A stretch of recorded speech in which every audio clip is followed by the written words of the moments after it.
Աշխարհում անընդհատ նոր երթուղիներ են փնտրում Հայաստանը, Թուրքիայի եւ Ադրբեջանի հետ փակ սահմաններով մնա, ըստ էության տարածաշրջանով համաշխարհային անցուդարձին խոչընդոտի, ըստ արտգործնախարար Միրզոյանի կնշանակի, թե սպառնալիք է։ Միրզոյանը խոսքը հիմնավորում է ջրի օրինակով, ասում է, ինչ խոչընդոտ է լինի, ջուրը միևնույն է ճանապարհ կգտնի։ Այսինքն, եթե նույնիսկ տարածաշրջանի ստատուս քվոն պահպանվի, աշխարհը ոտքի տակ տվողները շրջանցելու ձևն էլ կգտնեն։ Այստեղ է, որ նախարարը բանաձևում է, փորձում են հասկանալ, ինչպես լուծել խնդիրները, ոչ թե մնալ խոչընդոտ։ And we should also notice that Մենք նաև պետք է նկատենք, որ խաղաղությունը կարող է ակնհայտ լուծում լինել, սակայն մյուս կողմից չես կարող խաղաղությունը միայնակ կառուցել։ Չես կարող հռչակել խաղաղություն, երբ հարևաններդ կարծում են, որ դու թշնամի ես եւ ուզում են ոչնչացնել քեզ։ Կենտրոնանալով հայ-ադրբեջանական խաղաղության եւ հայ-թուրքական հարաբերությունների կարգավորման գործընթացների վրա, չնայած Միրզոյանը հաստատված խաղաղության ապացույցներն է թվարկում, այնուամենայնիվ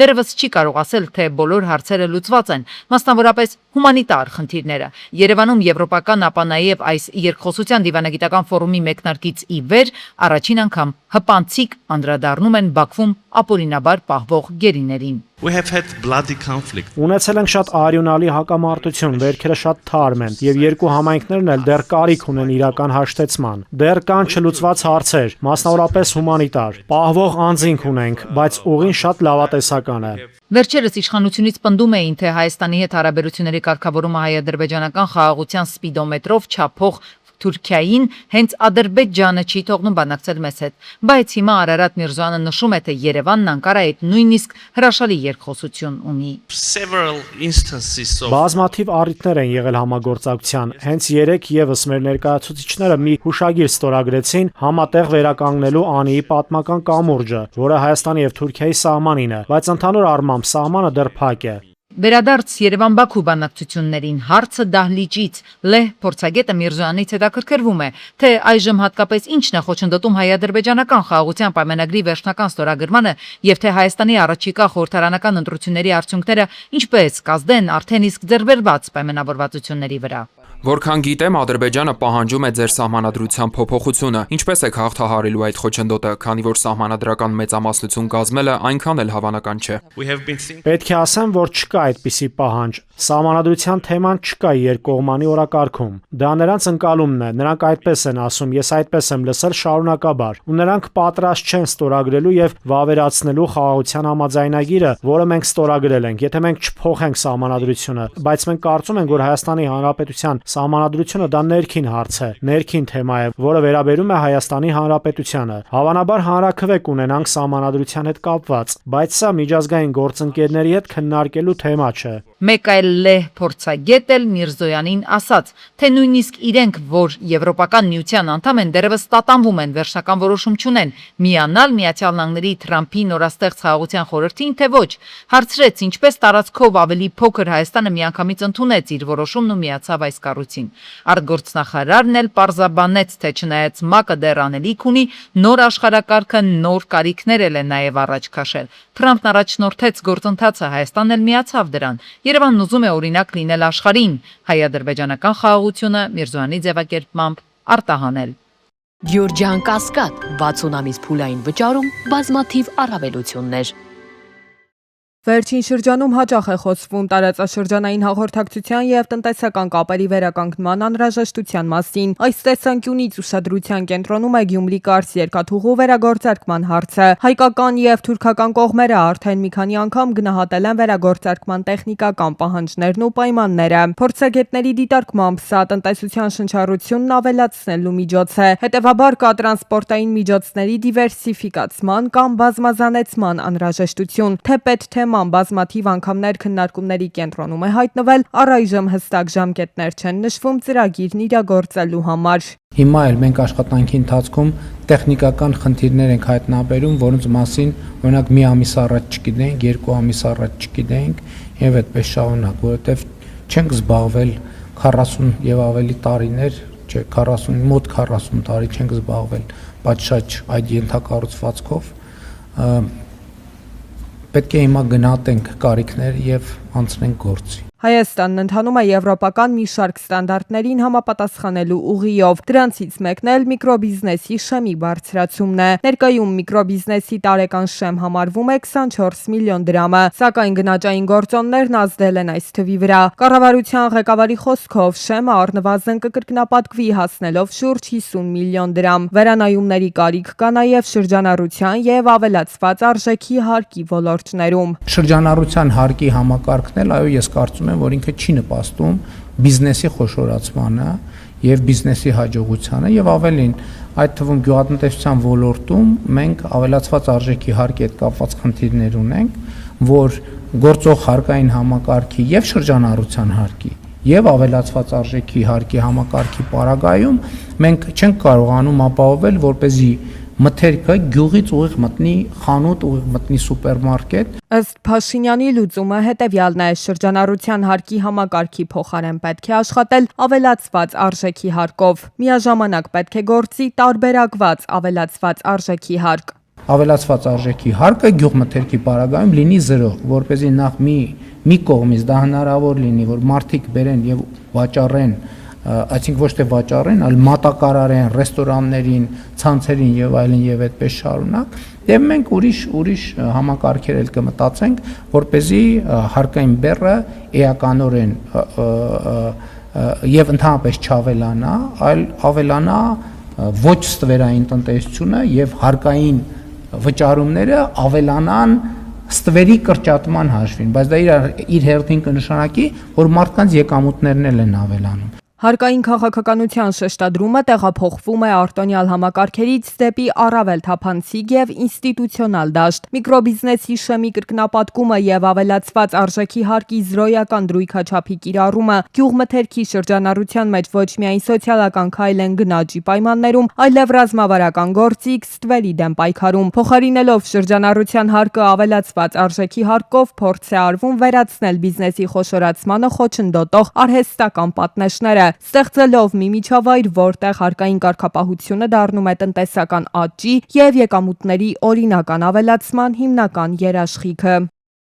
Ինչ սպասել եվրոպական իստաբլիշմենթի երևանյան հավաքից։ Հայաստան-Եվրամիություն առաջին գագաթնաժողովի ավարտին սպասվող համատեղ հայտարարությունում սպասենք անդրադարձի Եվրամիությանը Հայաստանի անդամակցության հնարավորությանը։ Համատեղ այդ փաստաթղթի նախագիծը հայկական լրատվամիջոցներում արդեն քննարկվում է, որտեղ սակայն կողմերը պատրաստվում են հայտարարել հարաբերություններն ամրապնդելու պատրաստակամության մասին։ Եվրամիությանը Հայաստանի հնարավոր անդամակցությանը անդրադարձ չկա։ Ընդամենը գրված է. Եմեն վերահաստատում է իր անսասան հանձնառությունը ամրապնդելու հարաբերությունները Հայաստանի հետ եւ աջակցելու Հայաստանի դիմադրողականությանը, բարեփոխումների օրակարգին ու երկարաժամկետ զարգացմանը, Հայաստանը ավելի մոտեցնելով Եվրամիությանը։ Ինչպես կմոտեցնեն Հայաստանը Եվրամիությանը, այդ մոտեցման մասին ինչ կա գրած ֆիքսած այս փաստաթղթում։ Հայաստանը բարձրագույն մակարդակով է Եվրոպական խորհրդարանում հայտարարել Բրյուսելին մոտենալու պատրաստակամության մասին։ Հայաստանի Հանրապետությունը պատրաստ է առավել մոտ լինել Եվրամիությանը, այնքան ինչքան Եվրամիությունը դա հնարավոր կհամարի։ Այստեղ Փաշինյանն ասաց նաև, թե Եվրահանձնաժողովի նախագահի հետ են հաստատել, որ դժվարին այս ժամանակներում Եմեն եւ Հայաստանը կանգնած են ուսուսի տված։ Եվ հիմա ուսուսի տված Երևանում կքննարկվի Եվրամիության անդամակցելու հարցը։ Մանավանդ, որ Հայաստանի խորհրդարանը օրենքով է հաստատել այդ անդամակցության գործընթացի մեկնարկը։ Համատեղ փաստաթղթում այսպիսի ամրագրում չի նախատեսվում։ Եվրամիության առաջնորդները ըստ ամենայնի դարձյալ աջակցություն կհայտնեն, կանաչ ճանապարհ կմաղթեն Հայաստան-Ադրբեջան խաղաղության գործընթացին, բայց հայ-եվրոպական համատեղ հայտարարության նախագծում գերիների հայրենադարձման տեղահանված արցախահայերի վերադարձի նրանց իրավունքների մասին խոսք չկա։ Այնինչ այս գագաթնաժողովից ընդամենը հաշված օրեր առաջ Եվրոպական խորհրդարանը բանաձևով խոսեց այդ մասին, շեշտելով նաև գերիների անհապաղ ազատ արձակման անհրաժեշտությունը։ Այս բանաձևի հաստատումը ապրիլի 30-ին էր։ Եվրախորհրդարանը Ադրբեջանին կոչ է անում առանց հապաղման ազատ արձակել հայ ռազմագերիներին եւ պահվող անձանց, ինչը կօգնի վստահություն ձևավորել երկու ժողովուրդների միջև եւ համապարփակ ու տևական հաշտեցման ճանապարհ կհարթի հարավային Կովկասում։ 476 կողմ եւ ընդամենը 47 դեմ ձայներով Եվրոպայում ընդունվեց այս փաստաթուղթը։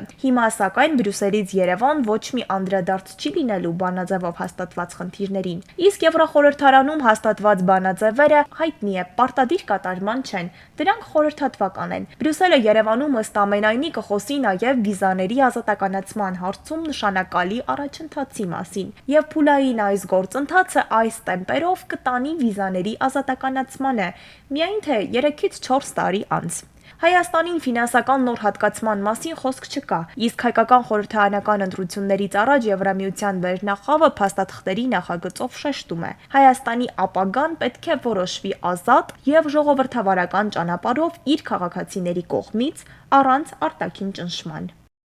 Հայաստանի Հանրապետությունում ընթացող համակարգային փոփոխությունների զգալի մասը ուղղակիորեն առնչվում է քաղաքացիների ֆինանսական կայունությանը։ Այդ գործընթացների կիզակետում ծախսերի օպտիմալացումն է, որի առանցքային ուղղություններից մեկն այսօր համայնքների խոշորացումն է։ Տարածքային կառավարման եւ ենթակառուցվածքների նախարարության նախաձեռնությամբ Սյունիքի, Վայոց ձորի եւ Լոռու մարզերի մի շարք բնակավայրեր կմիավորվեն։ Սա պարզապես վարչական վերաձևում չէ։ Նախարարությունից վստահեցնում որ նոր մոդելը թույլ կտա կտրուկ բարելավել տնտեսական վիճակը ու ընդլայնել կապիտալ ծրագրերի աշխարհագրությունը, դրական տեղաշարժեր ապահովելով բնակիչների սոցիալական կյանքում։ Մոտավորապես տասնապատկվել է կապիտալ ծրագրերի ծավալը համայնքների կողմից իրականացվող կառավարության համաֆինանսավորմամբ։ Սեփական եկամուտների մակարդակը եւս բազմապատիկ տեմպերով աճել է եւ վստահ եմ այս նույն արդյունքները մենք տեսնելու ենք այս համայնքներում։ Մի փոքրիկ օրինակ բերեմ, օրինակ խոշորացող համայնքներից որոշներում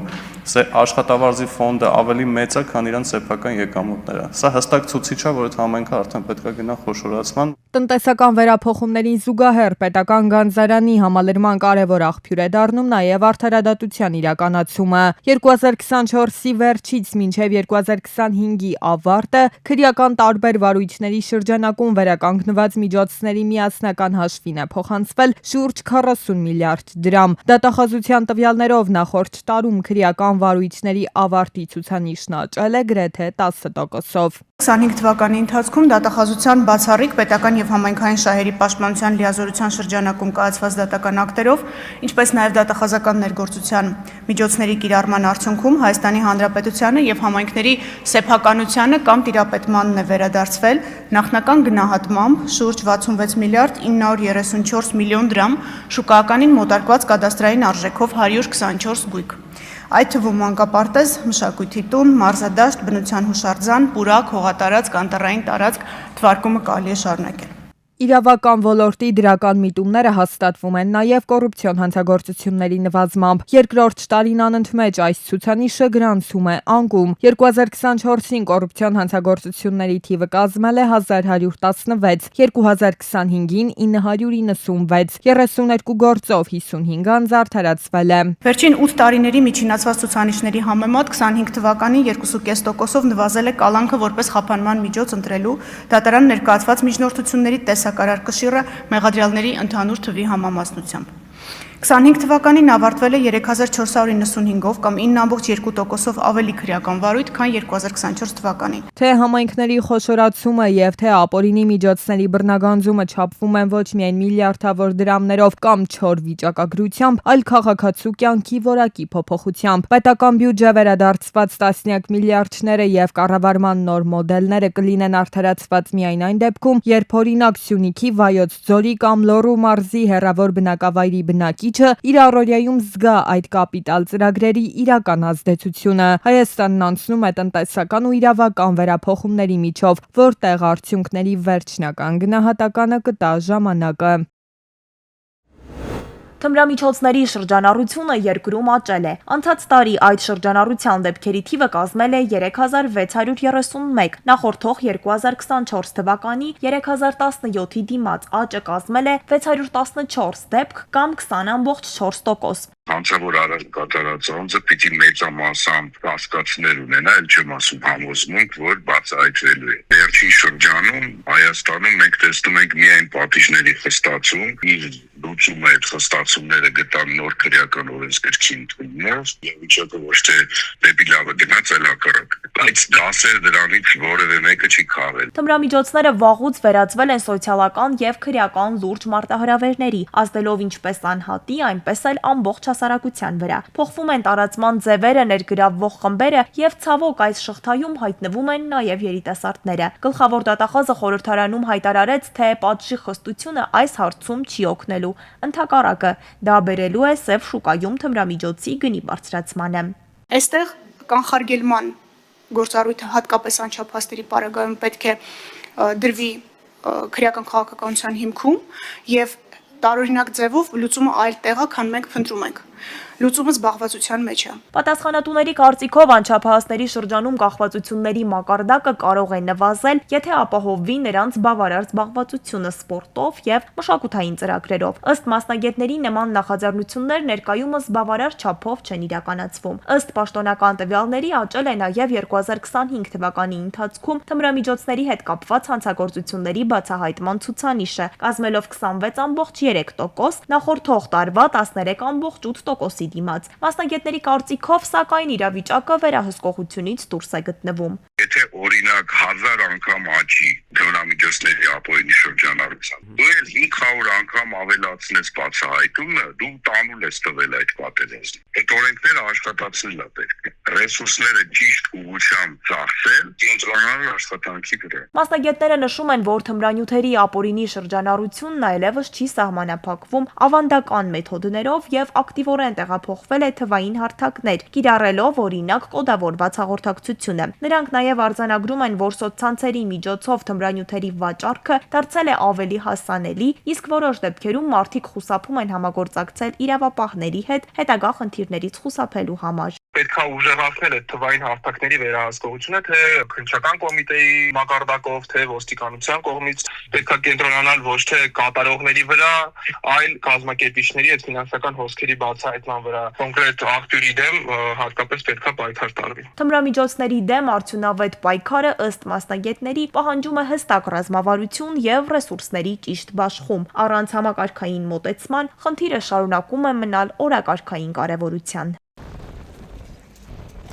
Մայիսի 2-ին ողբերգական վթար է տեղի ունեցել Շիրակի մարզում 21-ամյա Ռոբերտը գազ 24 տասով Արտիկ Ալագյար ճանապարհին դուրս է եկել երթավեկելի գոտուց, բախվել բնակչին պատկանող քարե պարսպին, փլուզել մի հատված ու կիսակողաշրջվել։ Վարորդը տեղում մահացել է, օպերատիվորեն ժամանել են Արտիկի շտապօգնության բժիշկների հերթապահ խումբը, արձանագրել նրա մահը։ Տեղում էին ոստիկանության պարեկային ծառայության Շիրակի մարզի գումարտակի 2-րդ վաշտի 2-րդ դասակի պարեկներն ու փրկարար ծառայության Արտիկի շրջփրկարարական ջոկատի հրշեջները։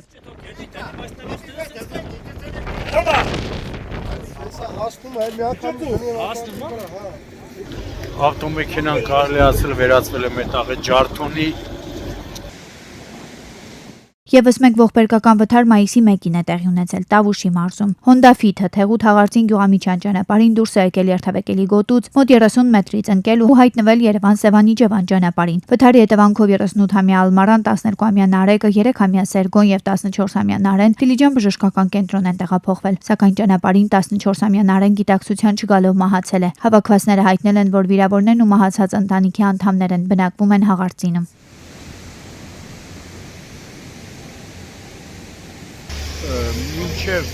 գլխավոր ճանապարհում հայտնվել է վթարի հետևանքով վերևից տեսնում եք նաև այն բարձրությունից է ավտոմեքենան բախվել քարերին, ծառերին, տեսնում եք ծառերին էլ է բախվել, կոտրել այստեղ բետոնե մի հատված եւ արդեն հայտնվել ներքևում։ Մայիսի 1-ին Դարբնի գյուղի կենտրոնական փողոցում բախվել են 65-ամյա Հարությունի Մերսեդեսն ու 23-ամյա Արայի վարած բեռնատար գազելը։ Վարորդները վնասվածքներով տեղափոխվել են Էրեբունի բժշկական կենտրոն, տեղում էին ոստիկանության պարեկային ծառայության Նարարատի մարզի գումարտակի առաջին վաշտի 2-րդ դասակի պարեկները։ Մայիսի 1-ին Գյումրու քաղաքի Ֆուրմանով 2 աշենքի մոտ գտնվող ավտոտնակներից մեկում հրդեհ է բռնկվել։ Փրկարար ծառայության Շիրակի մարզային փրկարարական վարչության Գյումրու շրջփրկարարական ջոկատի հրշեջներն են ժամանել։ Հետո ոստիկանության պարեկային ծառայության Շիրակի մարզի գումարտակի առաջին վաշտի 3-րդ դասակի պարեկները։ Հրշեջփրկարարները մարել են ավտոտնակի ներսում առաջացած կրակը, սակայն այնտեղ գտնվող գույքն ու Մերսեդեսը վերածվել են մոխրակույտի։ ինքը իրան կոտրվել է ու սենց սա փդած է։ Եվ օրեր առաջ արտակարգ դեպք է տեղի ունեցել Բաղրամյան 26 հասցեում բնակելի շենքի այգում, որտեղ տեղադրված են ճոճանակներ եւ կարուսելներ, երեխաները խաղալիս են եղել, երբ ծառի չորացած մի քանի ճյուղ քամու հետևանքով ընկել է։ Բարեբախտաբար տուժածներ չեն եղել, սակայն բնակիչները խնդրում են Երևանի քաղաքապետին ու կենտրոն վարչական շրջանի ղեկավարին հեռացնել չոր ու վտանգավոր ծառերը։ Երեխեքը խաղում են ու այնօր ընդեղ էս նստե որ ծառը ընկել է։ Իրենք բազմաթիվ անգամ դիմել են Երևանի քաղաքապետարան, կենտրոնի քաղաքապետարան, երևանցիներին հայտնի Բեգոյան Արմենի կանաչապատման հիմնարկին, որպեսզի գան ու այդ վտանգավոր ծառի ճյուղերը էտեն, հեռացնեն։ Բայց ամեն անգամ ասել են կմոտենանք ու արդեն քանի տարի չեն մոտենում։